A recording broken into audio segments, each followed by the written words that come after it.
morning. How are you? Welcome to My Home Biz Tips. Welcome to today's episode, which is all about motivation and bravery. And I'm going to read you a quote from this book later on. And I was just checking to see where it was. So, motivation and bravery. What is motivation? Where does motivation come from? Well, as far as I'm aware, motivation can only come from within yourself. Inspiration can come from anywhere. And it is my mission on this earth to inspire, empower, and support home-based business owners, right? So I can inspire you. I can give you ideas, but I can't motivate you. Motivation to me is the energy that actually drives you forward and keeps you going. Now, what causes motivation? I can help you with that. So, for example, why did you set up your business in the first place? Who are you helping? What is your aim in life? Why are you trying to earn money? All of these are inspirational things that can motivate you. For example, you want to buy a house for your mum so that she can retire in comfort. You want to pay for your kids to go to university in Europe. You want to you want to be able to take a year off and travel around the world. You want to buy a bigger house. You want to move to a different place. You want to set up a charitable organization, a non-profit that does education, something like that. Those are the things that could motivate you in your business. And I want you to be absolutely, really, really, massively, utterly, completely emotionally connected to what your motivation is. Why? Why does it matter that much? Because you need it on a bad day. On a good day, it doesn't really matter. On a good day, everything's wonderful, everything's perfect. You've just closed a client. You know you're in the right place. You know that you're doing the right thing. You know that you can help people. But what if that conversation went the other way? If instead of closing that client said no for whatever reason? Now, as a little aside, we know that a no is not really a no. It's a not right now. Okay, that's for a different conversation. But chances are, especially when you're starting out in business, especially when you're relatively new, especially when you really need that person to become a client for hundreds of different reasons, the chances are you're going to get some kind of a negative feeling, or you're not going to feel so great about what happened. At that point, the things that motivate you, the things that give you your motivation, the things that inspire you are going to be absolutely essential, because they're going to keep you going. They're going to make it possible for you to pick up the phone and have another conversation with another person. This is why I can only inspire you. I can't motivate you. I can inspire you to want to do those things, but I can't motivate you to actually do it. Does that make sense? Other people might use the words in a different way. I just want to make it really clear how I'm using the word. So I can inspire you. I can even cause you to think about the things that you chose to do this for. I can remind you to think about how important it is to you to help the group of people that you're helping, how important it is to you to serve them or to generate that extra money you need or whatever it is, right? I can do that. And I love doing that because I love getting people to the point where they go, yes, yes, yes, I can do this. I can carry on. I can continue. But ultimately, the energy that makes that happen comes from you. And anything I can say can only inspire. You need to motivate. Motivate is based on movement, right? So only you can actually move and do whatever it is that you need to do to get that done, to get the next thing done, to get the next client closed, to get the next email written, to get the next video made, to get the next whatever it is that you need to do. The movement has to be you, right? So what causes that movement? How do you encourage that movement on a bad day? So you look at why you're doing it, right? That usually helps a lot. That can inspire you to think, you know what? This is important. I can do this. I want to do this. I will do this, and I'll go off and do it. Then there are other really simple little things that you can do to cause you to give you motivation, right? To make you move to action. You can turn on your favorite music and dance. That's a really good way of actually getting motivated, because your body is in motion, and then it's easy to just keep moving and do whatever it is that you need to move into, right? If it's writing an email, for example, get your body moving, get your blood pumping to your brain so it has some thoughts, and then get out a recording device of some kind. Your phone is a really good one, and speak into your phone while you're still moving, while you're still walking around the room. Speak into your phone. Then look at that recording later, or do one of those voice to text things so that you can look at it later and edit it and get it out there. Now, what do you need in order to be motivated, right? What do you need in order to take action, in order to get into motion? You need inspiration. In other words, you need a reason to do it. It helps if you actually get into motion first with something that's easy. So you need a step that might help you, like dancing or whatever it is. And you need something else. You need courage or bravery, because you know that you are potentially setting yourself up to fail. And that's why you don't want to do it, because you might have failed in the past. You can't afford to fail right now, or whatever viewpoint it is you've got on potential failure. And again, failure is a completely different issue. You know, scientists don't consider that they failed. They just consider that that particular approach didn't work. Therefore, you need to use a different approach. Failure is a word that's laden with all sorts of stuff, and it's a good idea to try and avoid using that. But that's basically what we're afraid of. We're afraid of that in every single thing we do in our lives. Everything. We're afraid of that in all the roles that we have in our lives. We're afraid of it in terms of being a parent, in terms of being a spouse, a business owner, you know, a daughter or son, an uncle or aunt, a cousin, anything that we're doing, anything that we're trying to do, a good pet owner. And we're usually the worst judges of how well we're doing in that as well. We're quite willing to accuse ourselves of failing, even when that's not really true at all. So we need to be brave. We need to be willing to be brave, so that even if we're frightened, even if we're absolutely terrified, we'll still take that step. Okay, we'll still take that step. There was a book written in the 80s, I think, possibly, by a lady called Susan Jeffers, I think. And it's called something like Feel the Fear and Do It Anyway. Great book.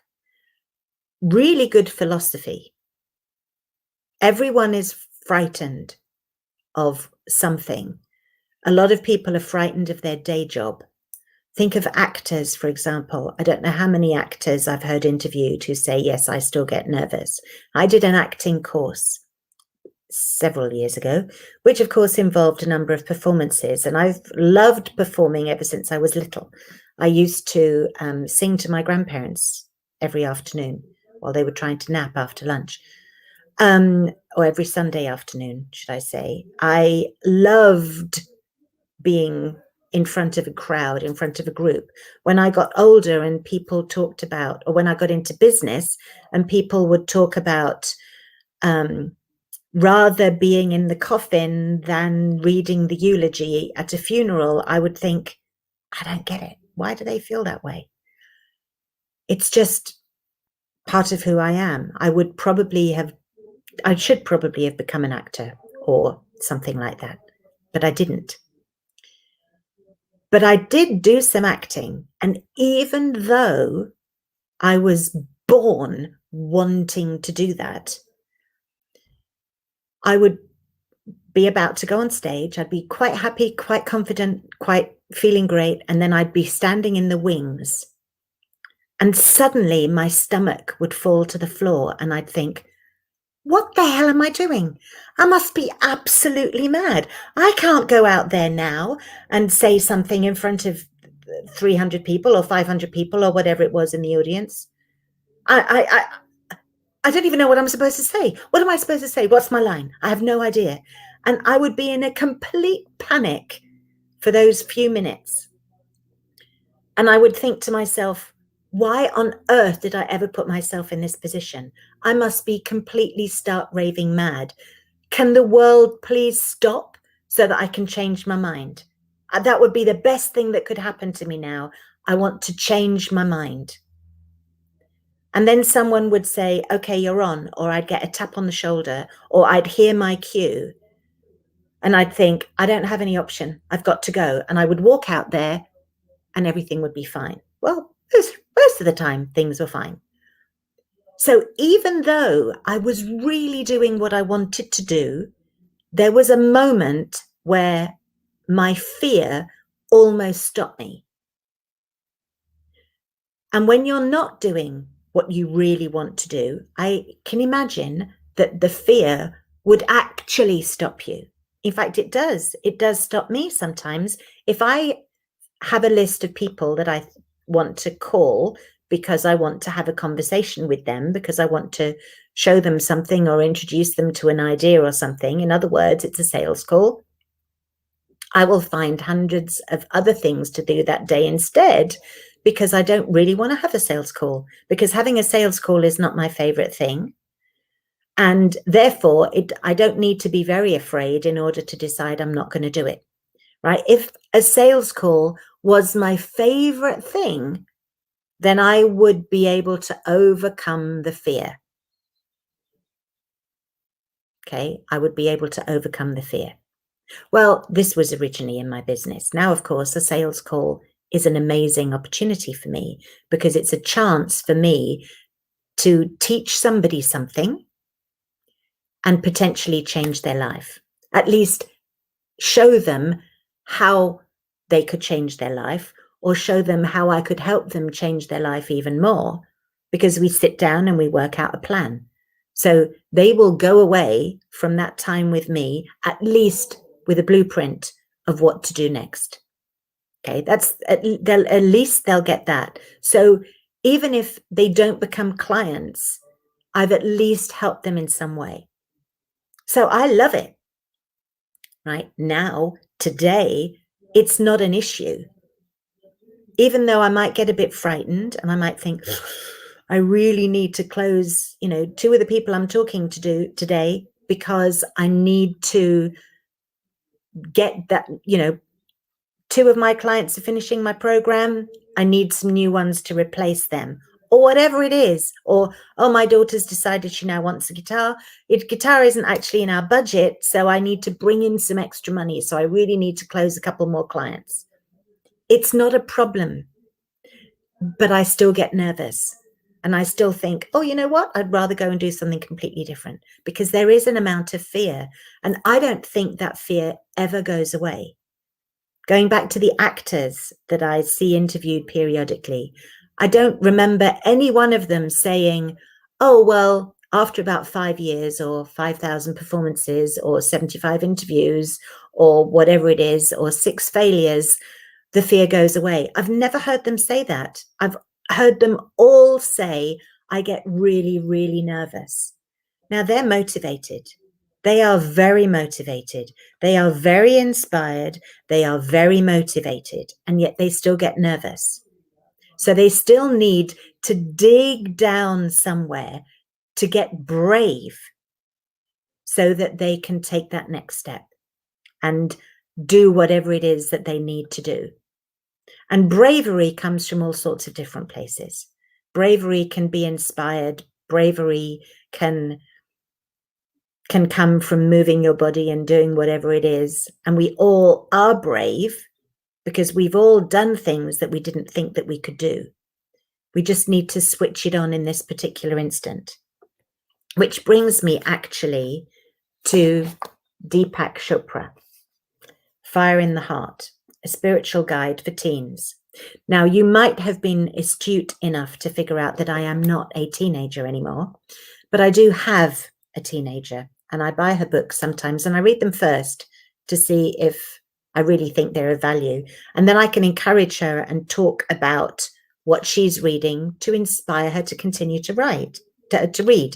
Now, this book has a section at the back that goes through the letters of the alphabet and puts something on each letter of the alphabet. And I read something about wealth because I got to the W's. And this is the story that happened to Deepak Chopra when he was young. He was 15, apparently, and a teacher came to him and they spent several days together, and he learned a lot from that teacher, which has inspired him to look at life differently. And that led him to the great man that he is and the organization that he set up. And I heard about him decades ago back in London, and I'm extremely surprised to find, arriving in California, that he's actually here in California. He's about 45 minutes drive, or his organization is about 45 minutes drive away from where I live. So that's quite interesting. And I've heard a lot about wealth and money. Money is mentioned in the Bible over 2,000 times, for example, not only because it's a really important element in our lives, but because it's a good thing to have. I know a lot of people believe that it isn't in some way, but it is. And I talk about this quite a bit. Also, money loves speed. When you act quickly, when you make decisions quickly, you get better results, right? That you need to be brave in order to make more of it. You need courage because you have to be quick and you have to think quickly. And I just thought it was interesting when I read this today. So I'm going to read some of it to you. Also, a different perspective on thinking about things. So it's about wealth, right? It says, today, make yourself wealthy. In one day, you can't give yourself a pile of money, but that isn't the secret of wealth. As long as you can tap into the flow of nature's abundance, you will be wealthy. Not tomorrow or next year, but this moment. Your wealth will come as new life, new ideas, new reasons to be joyful, new ways to fulfill your desires.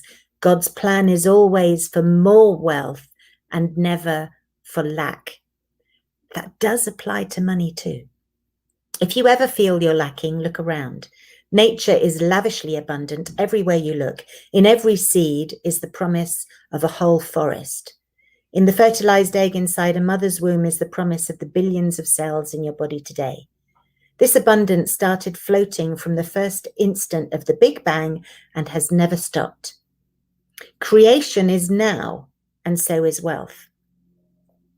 I am wealthy, Baba told me. Baba is the name that he gives to this mentor that he spent 4 days with.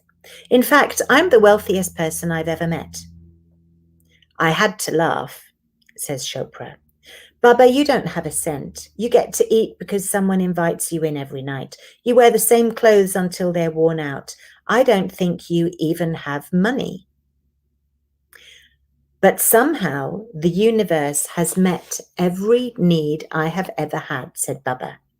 You will be the wealthiest man in the world if you have enough money to do what you need to do right now. And now, writing later on, Chopra says, I wondered if I would ever be brave enough to test out Baba's theory. And I've tested it enough to know that spirit doesn't see any difference between a penny and $1 million. It gives according to the need that must be filled. Having your needs met should be as simple as holding a bucket under a flowing faucet. But the flow is blocked by fear, contraction, self-doubt, and confusion. Every time you remove the smallest bit of blockage, Spirit's abundance will allow a little more. He was brave enough to test the theory. See, that's where bravery comes in. It's blocked by fear, contraction, self-doubt, and confusion. Fear is the biggest thing. But every time you move the smallest bit of blockage, Spirit's abundance will flow a little more. So the important thing is not to cling to money as if you found true wealth. A person who hoards money is saying, I don't trust the flow of abundance. There's only limited wealth and I must grab mine first. Wouldn't you rather be someone who says, I see a need that I can fulfill. I trust that everything will come to me from the source. God's mind is infinitely rich with ideas, and each idea takes shape. Right now, you are taking shape in his mind. And whatever you need will come about as you grow. So your business is taking shape in your mind. It's taking shape in God's mind. And it doesn't matter whether you ask the universe to provide you with a penny or $1 billion. As far as the universe is concerned, they're the same thing. Or the same effort is needed to create them, right? So be brave. Ask for something important. Make big demands of your business. Big demands. Don't just want to make 100,000 because that's enough to live on. Want to make 100 million because that's how many people you want to serve. That's how many people you want to help. That's how many charities you want to contribute to, schools you want to set up, whatever it is that you want to do, right? Motivation is when you take action, when you move to do the things that you want to do. Inspiration is what enables you to move, right? My mission in life is to inspire, empower, and support home-based business owners. So when you don't have enough inspiration, you can reach out and I can help you. Watching some of these videos afterwards will help potentially inspire you. Looking at the list you wrote about why you wanted to start a business or why you want to raise however much money it is you want to raise, those things will inspire you. Your energy and your love for what you do will motivate you and cause you to move. And if your goal is big enough, you will overcome the fear. Even if at the last minute, suddenly it tries to strangle you, you will overcome it. Chopra overcame it. He lived in a little village in India. Not the most likely person to build an organization in California that would be known throughout the entire world, to write 35 best-selling books. But he did it, and he's not the only one. And the only thing that was exceptional about him, I believe, was the fact that he was brave enough to try. So let's be brave enough to try. Go into the Facebook group, write down what it is that you're going to be brave about, or just write the fact that you want to be brave. Let's support each other inside that group.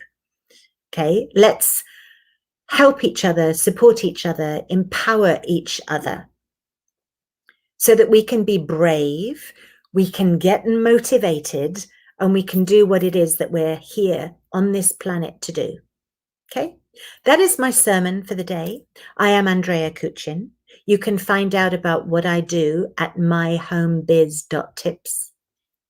Up there, myhomebiz.tips. You can also email me at andrea@myhomebiz.tips. You can join our Facebook group, which will allow you to participate in our trainings. You also get to find out who's on the show in advance or what we're talking about in advance, because we do have guests from time to time. Anybody who can contribute something of value to our group, I will talk to help you learn how they got to where they are in their business, so that you can just follow the steps and get to where you want to be in your business as well. And the Facebook group is in Facebook, facebook.com/groups/gain and retain clients. Should be coming up on the screen in a second. Gain and retain clients. So look for us there. Reach out if you need help and support. And I will be here again next week with more to tell you, more to give you, more to inspire you. And I look forward to hearing how you get on. Thank you for joining me here today. Have a lovely Tuesday. Bye-bye.